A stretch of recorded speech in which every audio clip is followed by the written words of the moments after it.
다시 한번 우리 옆에 분들하고 인사하도록 합니다. 믿음에는 능력이 있습니다. 예수님의 이름에 능력이 있습니다. 하나님의 뜻은 하나님의 때에 하나님의 방법과 하나님의 능력으로 이루어집니다.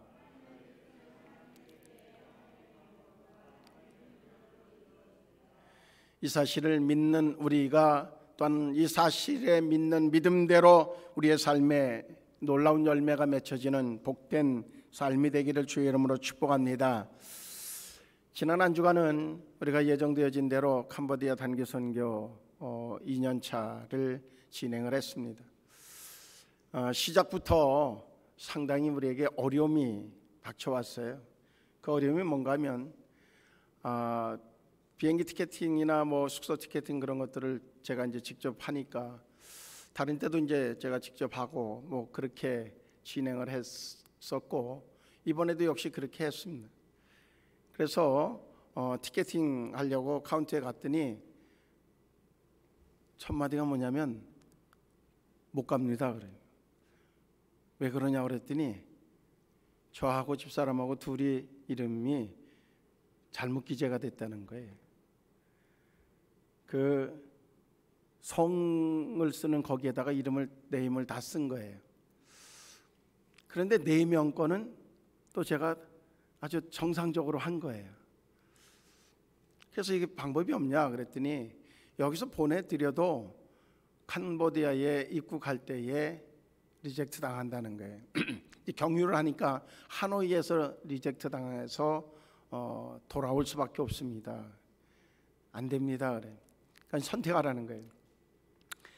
4분만 갈지 아니면은 6명이 다 포기를 할지 결정을 하라 그래요. 순간적으로 난감하지만 제가 무슨 생각을 했는가 하면 순간적인 찰나에 분명히 우리는 결정은 하지만 그러나 그들과의 약속이란 말이죠. 분명히 그들과의 약속은 이루어져야 되는 거예요. 여러 사정으로 인해서 물론 우리가 인간적인 관계에서 뭔가 취소하기도 하지만 그러나 이것은 복음을 전하러 가고 그들을 정말 복음으로 섬기러 가는 그러한 계획이라고 하면 어려움이 있어도 진행이 되어야 되겠다 그렇게 생각을 하고 일단은 4사람을 끊어달라. 이제 걱정은 되죠. 왜 그런가 하면 초행길인 분들도 있고 지난번에 갔을 때도 이제 제가 리더해서 갔기 때문에 그냥 따라왔던 분들이기 때문에 이제 그냥 바로 비행기를 타면 거기에 도착을 해서 거기서 일어나는 일들을 수습하는 거는 어떻게 누구의 도움을 받든지 할 수 있겠지만 비행기를 갈아타고 이러는데 시간도 쪽박하고 이래서 어그러지는 경우가 발생되어지면 심각하겠다. 4사람이 국제적 미아가 될 수도 있겠다. 그런 여기 오라 저기 오라 거기에서 그리고 이제 돌아가라 별소리 다 나오게 되면 복잡한 상황도 되겠다. 그런 생각이 예측이 되죠. 그래서 다시 물었어요. 방법이 없냐? 없다고 그래요. 그랬더니 자기가 가서 또 이걸 가지고 수정을 해서 할 수 있는 방법을 찾더니 안 된다는 거죠. 왜냐하면 그렇게 수정을 했을 때에 그쪽 하노이라든지 캄보디아에 연락이 가서 수정되어지는 것이 도착하는 그 시간이 안 된다는 거예요. 그러더니 혹시 저가 항공 더 좀 열악한 항공이 뒤에 티켓팅이 되는데 요 시간하고 30분 차이라는, 혹시 거기를 가보라고. 그래서 일단은 여기 4명을 보내달라. 그러고선 달려갔더니 마침 티켓이 있었어요. 그래서 돌아오는 것까지 티켓팅을 하겠느냐. 그래서 아니다, 돌아오는 거는 하지 말고 편도만 해달라. 돌아오는 것은 같이 와야지 마음이 놓이니까 그렇게 해달라고 했어요. 그러고 나서 이제 4분한테 설명을 했어요. 여기서부터 출발해갖고 다음에 하노이에 가선 또 돌아서 트랜스포 하는 데가 돌아서 2층으로 올라가서 그렇게 해가지고 거기서 또 수속 밟고 들어가면 됩니다. 그러면 우리가 최대한 빨리 가면 만날 수 있을 테니까 또 거기서 캄보디아 가는 거는 또 얘기하자. 그러고선 보내드렸어요. 근데 우리 비행기가 저가항공이고 제가 라오스 갈 때 탔었는데 다시는 타고 싶지 않더라고요. 이 간격도 좁은 데다가 먹을 거는 물도 사 먹어야지만 돼. 아무것도 주는 게 없어요. 그래서 심각하다 싶었는데 그 비행기를 어쩔 수 없어서 샀어요. 뭐 가격은 그날 당일 거니까 뭐 폭등하죠. 그래 놓고서 이제 오는 비행기를 혹시 이제 캄보디아에 들어갈 때 오는 티켓을 리턴 티켓 달라고 하는 경우가 있거든요. 그럼 그 안에 비행기 타기 전에 빨리 리턴 티켓을 빨리 끊어야 되니까 하는데 이게 안 되는 거예요. 연결이. 나중에 알고 보니까 티켓이 없었던 거예요. 그래서 그런데 다행히 여기에서 그 캄보디아에서 하노이 가는 것까지는 돼요. 그래서 일단 끊었어요. 끊고 나서 계속 하는데 안 돼요. 근데 비행기 타기 직전에 됐다는 거예요. 그래서 다행스럽다. 그래서 이제 타가지고 갔죠. 가면서 하노이 도착해서 전화를 했어요. 지금 어떤 상황이냐, 어디 갔냐 그랬더니 한참을, 그래서 길게 사람들 많이 서 있는 줄에 서면은 거기 이제 하노이로 나가는 선이니까 거긴 서지 말고 이렇게 돌아서서 이렇게 2층으로 올라가라고 그랬는데 가서 많이 서 있는 자리에 서 있다가 이분들이 생각하니까 이상한 거예요. 그래서 물어봤더니 거기가 아니라 다른 줄이라는 거예요. 그때부터 이제 이분들이 확확 떼고 뛰다가 뛰어가지고 뛰어서 이제 거기에 도착했다고 그래요. 그래서 우리 가서 잠깐 얼굴 볼 수 있을 정도로 우리가 빨리 뛰어갔더니 되더라고요. 우린 이제 갔던 길이니까 수속을 빨리빨리 해가지고 가서 얼굴 보고, 그리고 캄보디아 들어갔는데 이미 두 분은 제가 이제 거기 요즘에 전자티켓으로 되어져서 전자티켓을 여기서 다 하고 가야지만이 거기에 통과할 수 있어서 해드렸는데 두 분이 잘못됐다는 거예요. 근데 참 담대하죠. 그러면 당황해야 되는데 거기 옆에 있는 사람한테 난 모르니까 너가 해달라 그랬대. 그랬더니 다행히 돼서 나와 있더라고요. 이제 돌아오는 게 걱정인 거예요. 왜냐하면 하노이 거 따로 끊고 저기에서 인천 오는 것을 따로 끊었기 때문에 만약에 짐을 찾아서 다시 티켓을 해서 다시 들어와서 하게 되면 시간이 안 되는 거예요. 어떻게 되나 고민 많이 했어요. 근데 이제 내 표정이 이상하면 다들 염려하니까 전혀 아닌 듯 그래도 표정이 드러났을 거예요. 그렇게 하면서 계속 여행사 저기에서 그 티켓팅한 데다가 연락을 하고 계속 하는데 3월 3일이 대체 휴일이라 다 쉬는 거예요. 그래서 그 다음 날 했는데 연락이 안 되는 거예요. 또 뭐 어떻게 하면 또 뭐 잘못됐다고 그러고 계속 그래. 그래서 방법을 찾기를 거기 현지인 가이드 한 사람을 데리고 입국장에 이제 출국장으로 들어가서 그 사람하고 설명을 하도록 해가지고 다행히 돼서 왔어요.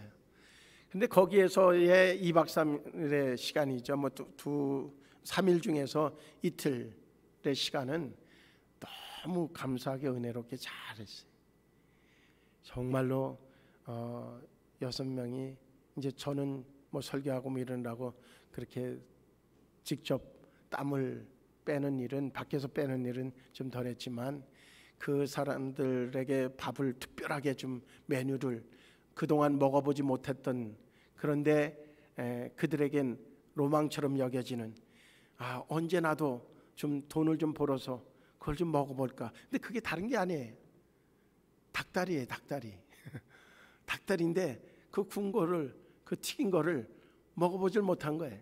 그래서 그거를 해주려고, 또 다른 것들을 좀 첨부해서 해주려고 하는데 그걸 직접 그 뜨거운 40도 되어지는 그 밖에서 불 떼가지고선 그 해주는데 뭐 땀이 비 오듯 쏟아가면서 해 주시는 모습을 이렇게 이따 이제 영상으로 보겠습니다만은 너무 감사하고, 근데 거기에서 또 아이들과 함께 하는 예배, 그리고 선물 다 주고, 그리고 또 학생들하고 예배에서 식사 다 준비해서 만들어서 대접하고, 그런데 음식을 다 받아가지고 가서는 늘 먹던 밥만 먹어요. 닭다리를 어떻게 먹는지 모르는 거예요. 그래서 거기 선교사님이 잡아서 뜯어 먹는 거를 시범 보여가지고 또 그걸 가지고 그렇게 먹는 모습을 보기도 하고, 그리고 집집마다 60가정 이제 직접 다니면서 선물 보따리를 만들어 가지고 뭐 하이타이, 그리고 칫솔 2개, 치약, 그리고 또 비누, 그리고 기름, 그렇게 해가지고 한 보따리씩을 만들어 갖고 60가정을 직접 다니면서 돌다가 너무 지쳐가지고 한 40가정 정도 하고 나머지는 나중에 선교사님이 하도록 하고, 그 과정 속에서 참 은혜를 많이 받았어요. 근데 그 과정들을 하면서 제 마음속에 한 가지 기도가 끊임없이 있었어요. 한 가지 기도는 뭔가 하면, 하나님, 생숙교회 올해 부흥을 통하여서 하나님 정말 이들에게 필요한 것들을, 절실하게 필요한 것들을 제공할 수 있는 그러한 은혜가 우리에게 임하는 해가 되게 해달라고. 조그만 요만한 방에서, 방도 아니죠, 뭐 그 나무바닥으로 돼 있는데 밑에가 다 숭숭 떨려져 있고, 그리고선 이런 천 하나 놓여져 있고, 그게 전부인 거예요. 거기에서 5가정이, 5명이 살면서, 그런데 뭐 사는 게 아니죠. 그래서 제가 물었어요. 이 집을 만약에 지어준다고 그러면 얼마면 되겠냐?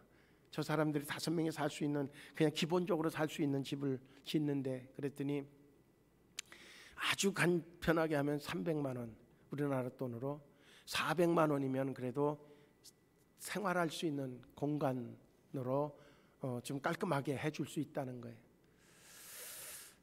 400만 원 어찌 보면 우리에겐 그렇게 큰 돈은 아니에요.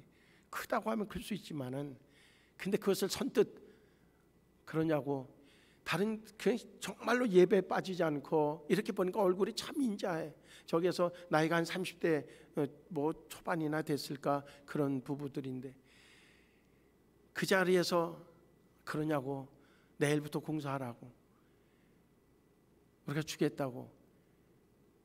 그러고 싶은 마음이 굴뚝 같은데 못하니까 너무너무나 답답한 거예요. 또 학교를 갔더니 그쪽에서 교장 선생님 앞에, 교무실 앞에 이렇게 책장이 하나 있는데 다 파먹고 막 이래가지고선 이렇게 거의 부서진 그게 있어요, 책장이. 그래서 이게 뭐냐 그랬더니 쥐가 많아가지고 쥐가 나무로 된 거 다 갉아먹어가지고 그런다는 거예요. 그래서 그 교장 선생님이 지금 철제 캐비넷을 절실하게 구하고 있다고. 그래서 그거는 제가 바로 전화해가지고 어느 가까운 목사님한테 이거 이 상황인데 이거 빨리 돈 보내라고. 그래갖고선 제가 직접 가가지고선 계약을 하고, 그리고선 이제 어제 정도 배달됐을 거예요. 그거는 직접 해결해주고 왔어요. 교실도 그렇고 보는 곳마다 교실을 다 깨끗하게 하고, 그리고 또 이제 책상들을 좀 바꿔주는데 한 300~400이면은 다 교실마다 다 바꿔줄 수 있는데, 그것 참 그래요. 그래서 무슨 마음을 갖기를 시작했는가 하면, 뭐 지난해도 그랬지만, 지난해도 그래서 급하게 해결해 줄 수 있는 것들은, 우리가 할 수 있는 것들은 했지만, 하나님 올해에 우리에게 하나님 부흥의 역사를 주시고, 그 하나하나를 진정으로 예수 그리스도의 이름으로, 그러면 그들이 공산당이 있기 때문에 다 보고가 올라가는데, 이제 그 경찰서장을 만났는데도, 그리고 또 거기에 저기서 면장을 만났는데도 선교사님이 한 하나하나가 전부 다 보고가 돼가지고 싹 다 알고 있더라는 거예요. 경찰서장이 새로 와가지고선 찾아왔는데, 보고하는데 이런 일을 했다고 하는 걸 우리가 들었다. 그런데 파출소가 조그만데 10명에서 생활해요. 그것도 이렇게 판자로 된데 파출소가 그렇더라고요. 그런데 이 파출소를 새로 좀 지어야 되는데 도와주면 좋겠다. 그래서 제가 바로 가기 전에 그 사실을 알아가지고 우리 친구 목사님한테 뭐 대화 중에 하다 보니까 그건 내가 하겠다고, 얼마면 되냐. 그래서 30만 원이면 된다. 그래서 벽돌 2,000장하고 그리고 시멘트 10포대하고 일단 다는 못하더라도 그 정도 해서 미리 보내라고 그래서 미리 사진 찍어서 보낸 것도 있어요. 우리는 우리의 삶이 풍성하다 보니까 어떻게 하면 더 퀄리티 있게 살아가느냐라고 하는 것이 우리들에게 어찌 보면 삶의 목적이 되어져 있어요. 그런데 그들은 어떻게 생존하느냐의 문제인 거예요. 생존의 문제와 우리는 어떻게 더 가치 있고 품위 있게 품격 있게 살아가느냐라고 하는 차이는 너무너무나 큰 갭이 있다는 거죠. 때때로 우리 사회에서 범죄가 일어나는데 그게 먹고 사는 문제가 아니라 어떻게 더 괜찮은 삶을 살아가느냐의 문제일 때가 많다는 거죠. 물론 먹고 사는 문제로 인하여서 범죄가 일어나기도 하지만 이제 분명히 가치가 달라진 거예요. 오면서 그 가이드하고 얘기를 나누다 보니까 무슨 얘기를 하는가 하면, 그래서 선교사님한테 물어봤더니 시급한 게 아주 우리나라 60년대 70년대 그랬잖아요. 회충약, 그걸 먹지 않으면 회충약이 아주 시급하고, 그럼 머리에 이가 많이 나가지고 머리를 빡빡으로 밀은, 우리도 어릴 때 그런 경험이 있잖아요. 뭐 DDT인가 뭔가 뿌리고 그런 모습들이 아직 거기에 있어요. 그래서 도착했는데 마침 어느 분이 그래요. 약 뭐가 필요하냐고 저한테 문자가 와가지고 2가지가 급하더라. 그러니까 급하니까 그것 좀 구해달라 그랬어요. 오늘 말씀을 이제 선교 보고에 대한 이야기를 하면서 드리는 이유가 있습니다. 지난주부터 깨어짐과 겸손에 대한 이야기를 하고 있어요. 정말 하나님이 어떤 사람을 쓰느냐, 그 하나님이 쓰시는 사람은 다른 사람이 아니라 깨어진 사람이다. 근데 깨어졌다고 하는 것은 무엇을 의미하느냐, 내가 할 수 있다고 하는, 그리고 내 능력이 이만큼이라고 하는 그러한 생각과 그것으로 인하여서 나와지는 행동을 가진 사람을 하나님은 원치 않는다는 겁니다. 자기의 부족함을 인정하고 그리고 하나님의 도우심을 구하는 자를 통해서 하나님은 하나님의 계획을 성취하시는 분이라고 하는 사실에 대한 말씀을 지난주에 출발을 했습니다. 오늘은 특별히 깨어짐을 통해서 변화된 사람들에 대한 이야기를 좀 나누려고 해요. 깨어진다고 하는 것은 우리는 뭔가 부서지고 그래서 전혀 가치 없는 존재가 되어진다고 하는 의미가 아니라 인간적인 생각과 계획과 그리고 방법들이 이제 더 이상은 쓸모없는 상황까지 되어져서 이제는 자기의 삶을 유지하고 그리고 새롭게 하기 위해서 필요한 것이 하나님밖에 없다고 인정하는 것, 이것이 성경이 얘기하는 진정한 깨어짐이라고 하는 겁니다. 하나님은 우리를 쓰기 위해서 바로 그 지점까지 내모실 때도 있다는 거죠.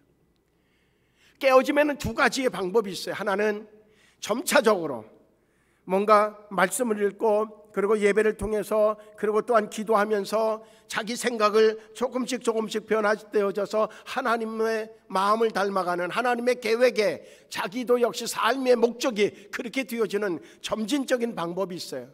그런가 하면 급진적인 방법이 있는데 그게 뭐냐면 하나님은 철저하게 완벽하게 무너뜨리는 그러한 하나님의 방법을 쓰신다는 거예요. 무너뜨리는 방법은 뭐예요?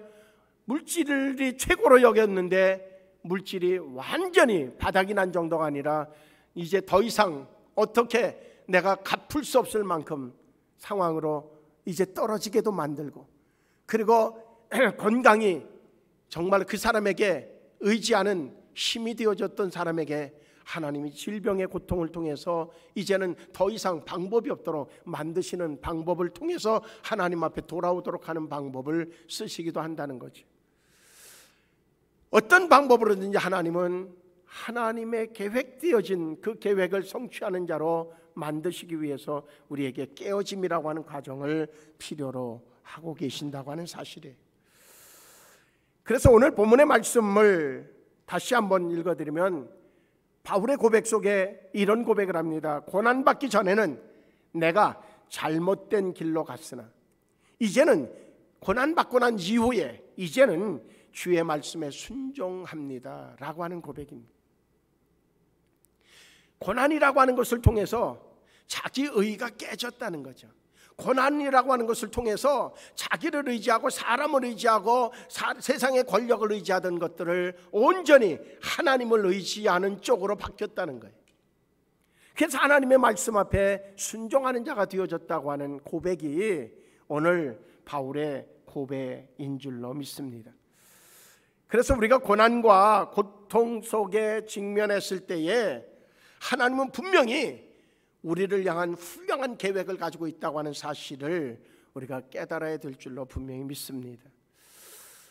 이번에 그러한 일련의 사태를 보면서도 그런 생각을 갖게 되어집니다. 그래, 습관에 따라서 그동안 해오던 것들이니까 그저 무심코 행했던 내 경험이 우선시되어졌던, 그래서 쉽게 행동했던 그것이 그 어려움을 만나게 되어지고 그 과정 속에서도 역시 어찌 보면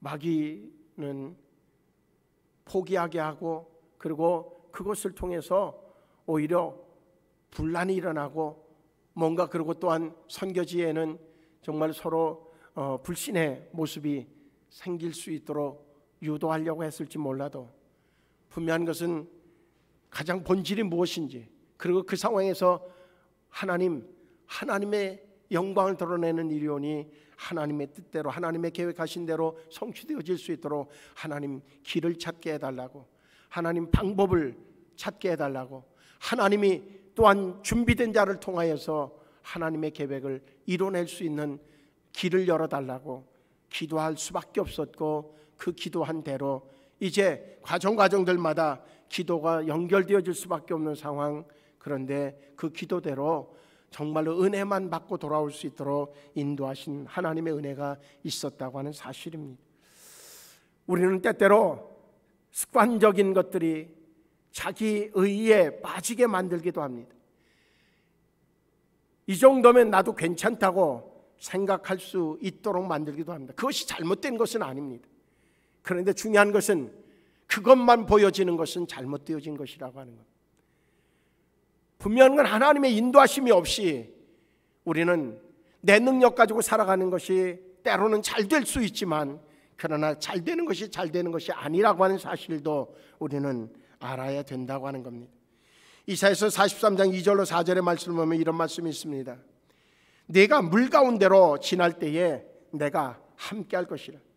강을 건널 때에 물이 너를 침몰치 못할 것이며 네가 불 가운데로 행할 때에 타지도 아니할 것이요 불꽃이 너를 사르지도 못하리니 대저 나는 여호와 네 하나님이라. 네 하나님이라. 이 사실을 인정하는 삶이 바로 깨어진 자의 삶의 모습이라고 하는 말씀이에요. 워치만 리라고 하는 분이 그의 책에서 이런 얘기를 합니다. 그의 책 자아의 파쇄와 영의 해방이라고 하는 책에 보면 우리의 겉사람에 대한 이야기를 하죠. 그 겉사람을 깨트리는 방법에 대해서 두 가지를 이야기해 주고 있어요. 조금 전에 얘기했던 점진적인 방법과 급진적인 방법이죠. 점진적인 방법은 평생을 통해서 점점 나아지도록 만드는 하나님의 방법이고, 또 하나는 급진적인 방법은 하나님이 아주 급하게 하나님께서 우리 모든 것들을 이젠 더 이상 뭔가 할 수 없는 존재로 만들어 놓고 그 다음에 하나님을 바라보게 하고 그 다음에 하나님이 개입하셔서 하나님의 방법대로 이끌어 가시는 방법, 그것이 바로 급진적인 방법이라고 하는 말씀을 해주고 있습니다. 성경의 인물 보면 모세가 그랬죠. 지난주에 이미 설명한 것처럼 모세는 진정으로 그 왕궁에서 어릴 때부터 아주 초등 고급 학문을 배웠고, 그리고 그가 이제 전쟁에 나가서 혁혁한 공을 세워서 이제는 그가 영웅시 되어지는 그 상황으로 갔을 때에 그는 그 능력을 가지고 뭔가 자기의 민족을 위해서 뭔가 할 수 있을 것이라고 생각을 했죠. 그런데 하나님은 그것을 허락하지 않으셨어요.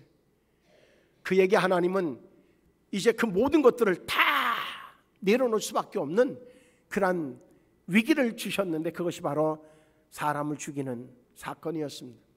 그때에 바로는 그를 귀하게 여기기 때문에, 그가 또 영웅적인 그런 전력을 가지고 있기 때문에 여러 가지 방법을 제시해 가면서 피할 길을 제시할 것이 분명했습니다.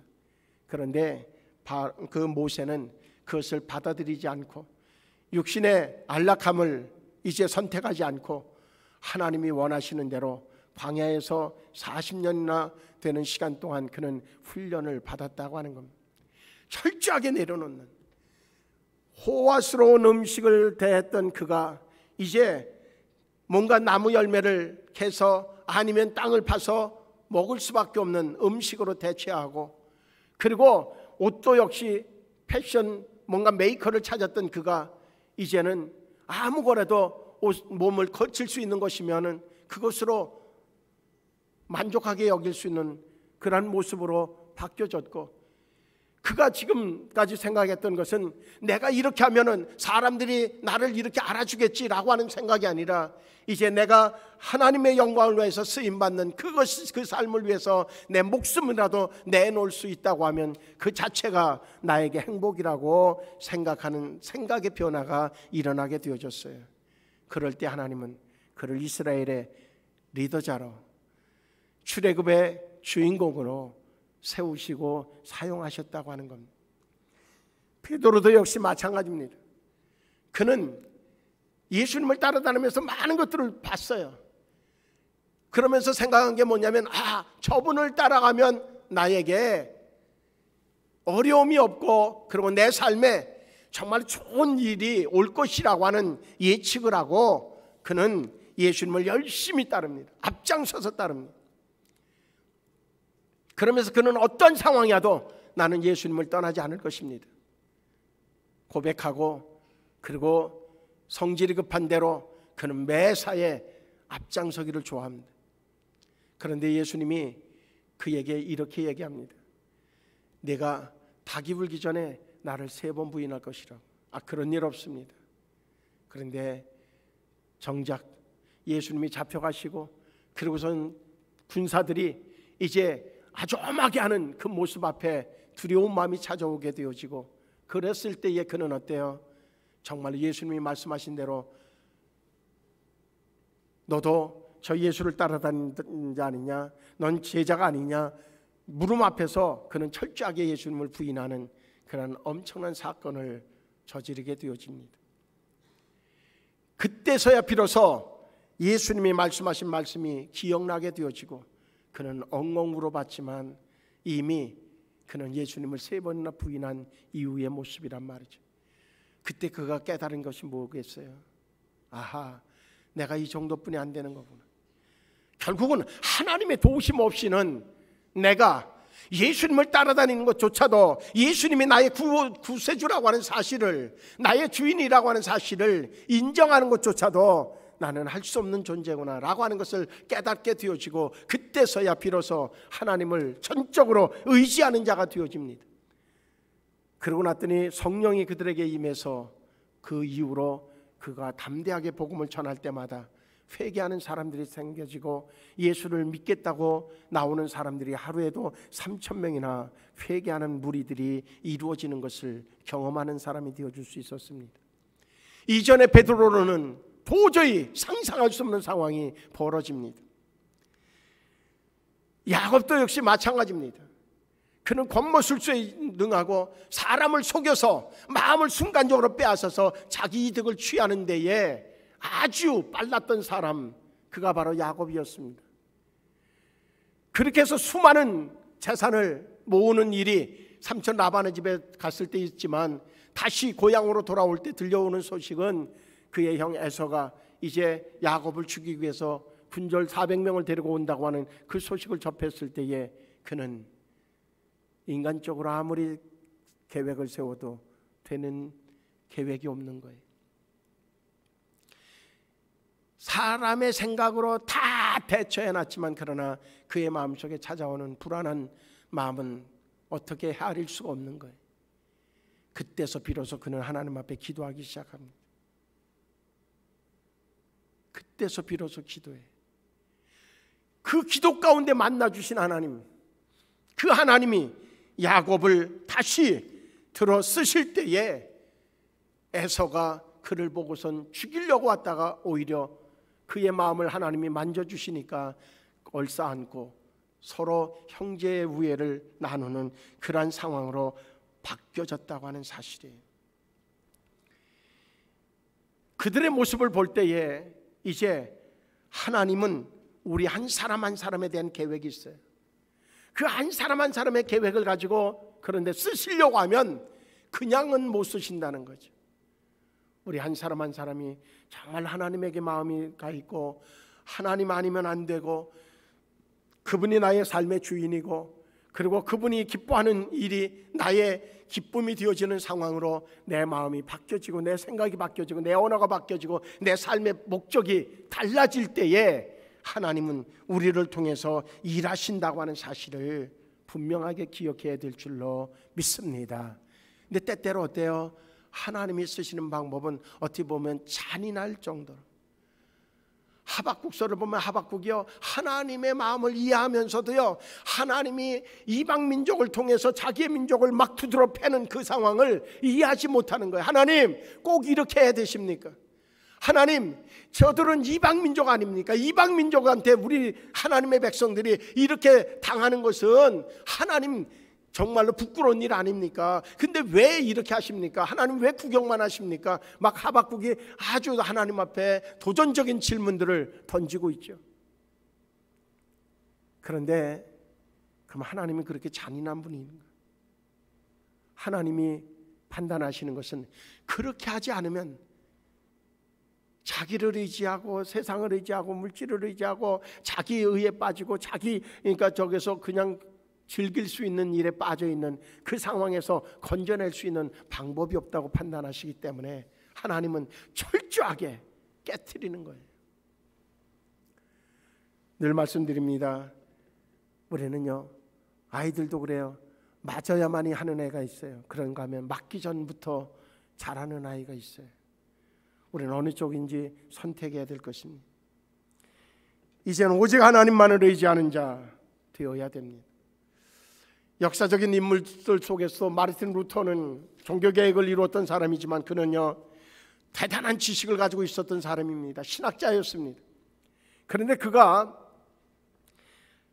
유럽 국가에서 추방을 당하고 공개 장소에 나타나기만 하면 사실적으로 그는 이제 끌려가서 사형 선고를 받을 수밖에 없는 상황으로 하나님이 몰아가십니다.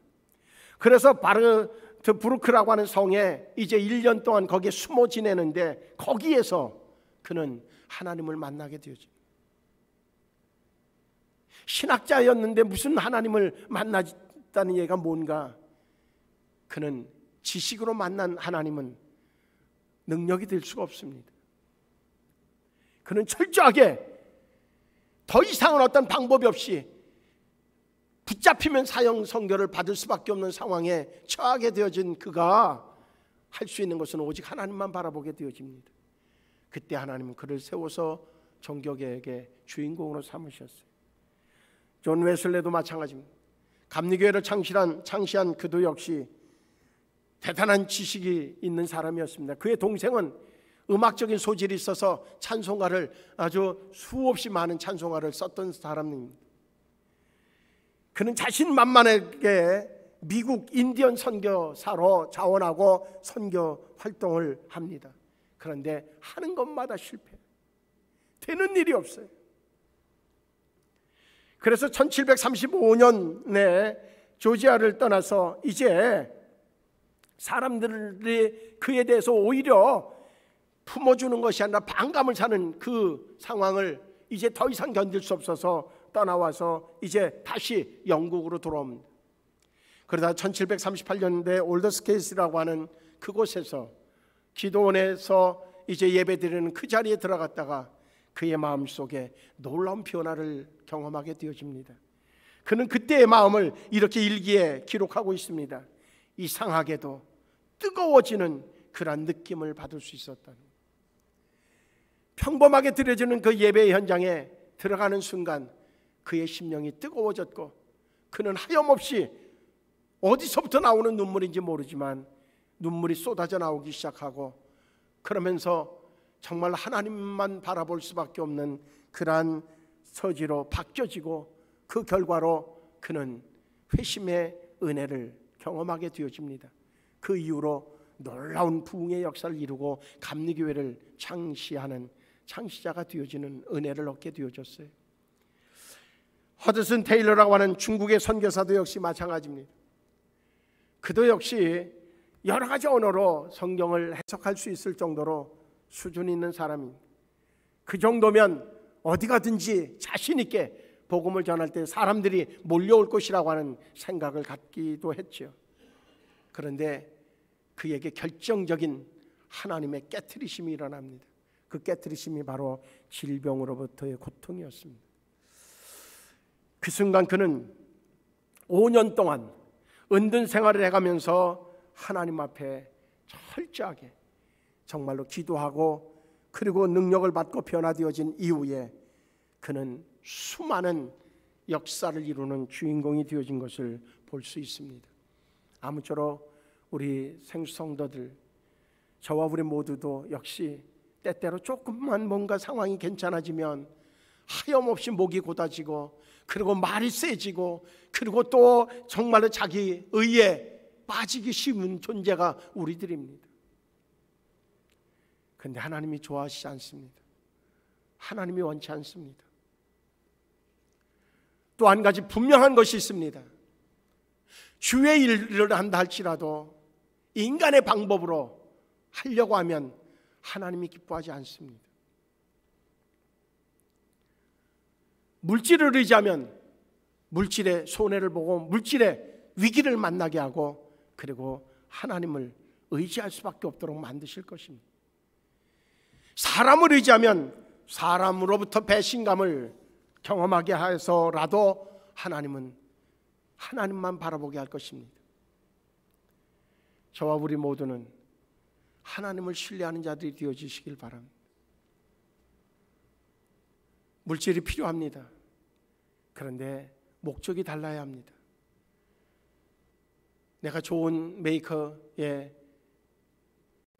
그런 것들로 나를 겉을 뒤감아서 나를 품격 있게 만들려고 하는 데에 목적을 둔다고 하면 하나님은 기뻐하지 않으실 겁니다. 그것을 통하여서 정말 어떻게든 하나님의 영광을 드러내려고 하는 그것이 삶의 목적이 되어진다고 하면 하나님은 물질로도 축복하실 것입니다. 사람과의 관계도 역시 함께 하나님의 영광을 드러내는 목적으로의 만남이 이루어진다고 하면 그들을 축복하실 것입니다. 우리는요, 한 가지 사실만큼은 명확하게 생각해야 됩니다. 우리는 누가 됐든 간에 우리의 믿음의 동역자로 여겨져야 합니다.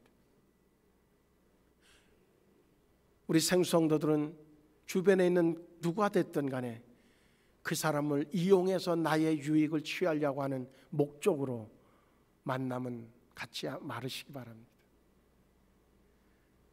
함께 하나님의 영광을 드러내는 그것이 우리의 삶의 목적이 되어지는, 거기에 집중한다고 하면 하나님은 우리를 쓰실 겁니다. 근데 그렇지 않으면 하나님은 어떤 모양으로든지 우리를 깨치실 겁니다. 왜? 하나님이 귀하게 여기시기 때문에, 하나님이 우리를 통해서 일하시고 싶으시기 때문에 우리를 이 모양 저 모양으로 깨트리실 겁니다. 뜻하지 않은 어려움을 만났습니까? 하나님의 뜻을 물으시기 바랍니다. 때로는 마귀 사탄이 우리를 하나님에게로부터 떼어놓기 위해서, 원망과 불평을 갖게 하기 위해서 마귀는 우리에게 그러한 기회로 시험을 주기도 할 것입니다. 그러나 분명한 건 하나님은 그것을 통해서 하나님을 바라볼 수 있는 기회로 만드시고 하나님이 쓰시는 도구로 무릎 꿇려질 수 있도록 완전히 내려놓고 주님만 바라볼 수 있도록 만드는 기회로서 하나님은 사용하실 것이 분명합니다. 어떤 모양이 됐든 간에 하나님이 쓰시기에 편한 우리 생수가족들 되어지기를 주의 이름으로 축복합니다. 우리 앞에 분들하고 우리 서로 인사하시기 바랍니다. 주님이 보시기에 편안한 사람이 됩시다. 또 이렇게 인사하면 좋겠습니다. 하나님의 능력으로 하나님의 방법으로 늘 쓰임받으며 사시는 우리가 됩시다. 아멘. 사람을 좋아하는 것은 중요해요. 그런데 그 사람을 의지하는 것은 때로 하나님 앞에 합당하지 않게 보여질 수도 있어요.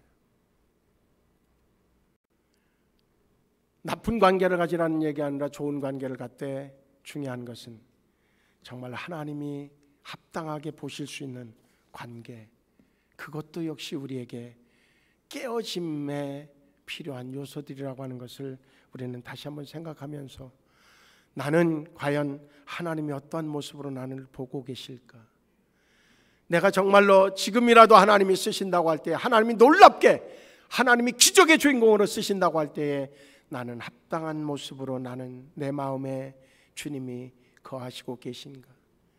그러한 것들이 이 한 주간의 물음이 되어지길 바라고 그 물음의 답으로 하나님 앞에 우리가 온전하게 쓰여지는 복된 이 한 주간 되시기를 주의 이름으로 축복합니다. 기도하시겠습니다. 좋으신 하나님, 하나님이 오르십니다. 하나님께서 선하십니다. 하나님이 하시는 방법이 우리에게 때로 이해가 되어지지 않아도 그것은 합당한 방법입니다. 우리 하나님, 이제 세상 것에 붙잡히는 자가 아니라 오직 하나님에게 붙잡히는 자 되어져서 하나님의 영광을 위해서 마음껏 세계를 누비며 쓰임받는 성도여 가정이여 생수교회 될 수 있도록 주님 역사하여 주시옵시고, 그러기 위해서 우리 모두의 마음이 주님의 마음에 합한 자가 될 수 있도록 주여 이 시간에도 우리의 마음을 깨쳐 주시옵소서. 예수님의 이름으로 기도하옵나이다. 아멘.